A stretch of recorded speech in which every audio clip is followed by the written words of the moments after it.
a medieval torture device. The magician is quite proud of this antique apparatus, and why wouldn't he be?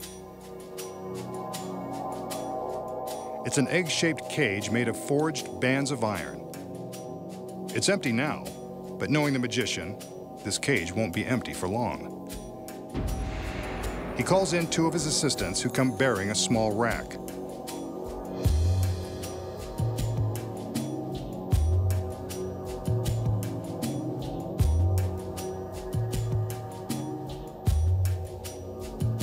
They lift the cage from its heavy-duty mount and place it down on the rack.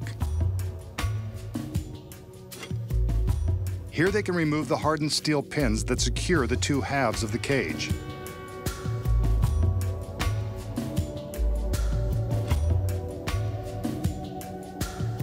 With the front half of the cage removed, we can see how something or someone can be placed inside. Here's someone now, and she's something.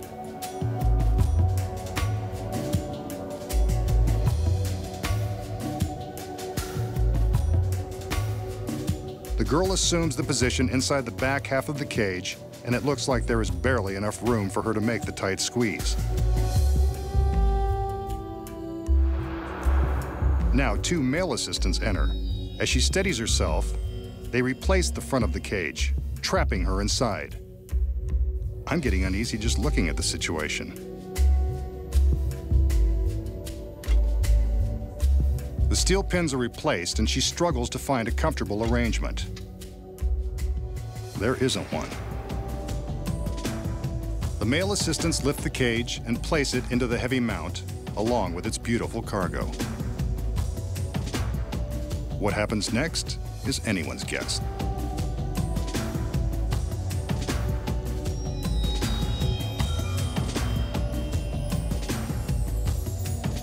The magician removes the steel pins again and opens the clasps.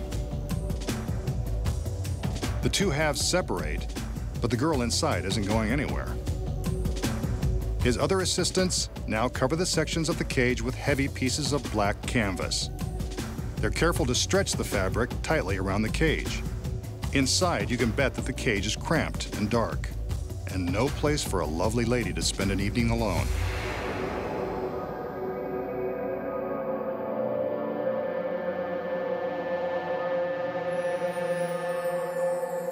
The magician motions for another assistant. This one comes bearing a razor-sharp crosscut saw. Just when you thought this device couldn't get any more torturous.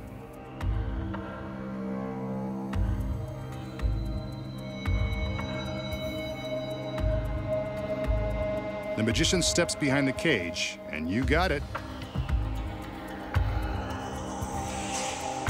He begins to saw between the two halves, and presumably the girl. This just isn't her day.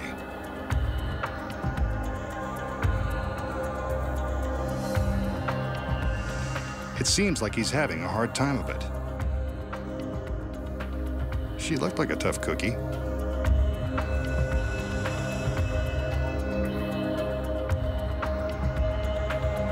Remember, she's strapped inside with nowhere to go.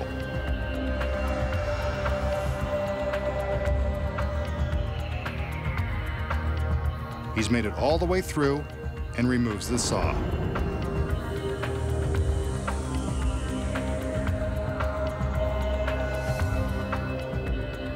The assistants regroup. One takes the saw as the others remove the canvas. And there's the beautiful girl in the iron cage. Uncomfortable, but unharmed.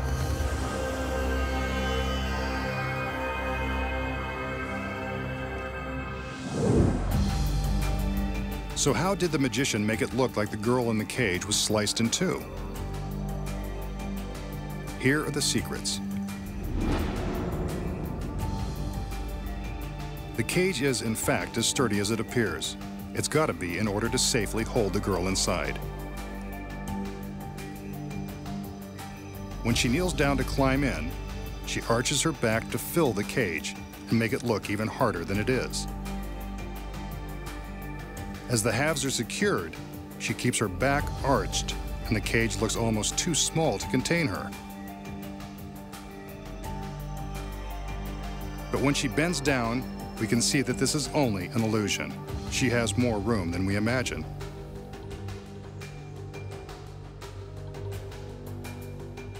Once the cage is in its mount, the girl has plenty of room to roll over onto her back.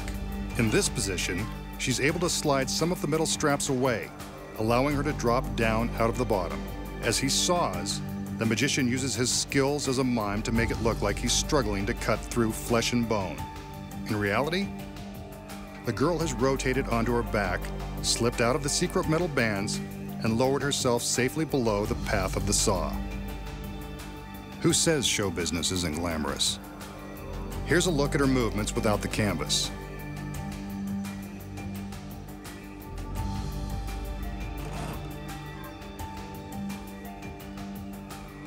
See, there are two sections that have been rigged to secretly slide away and give her enough room to slip down.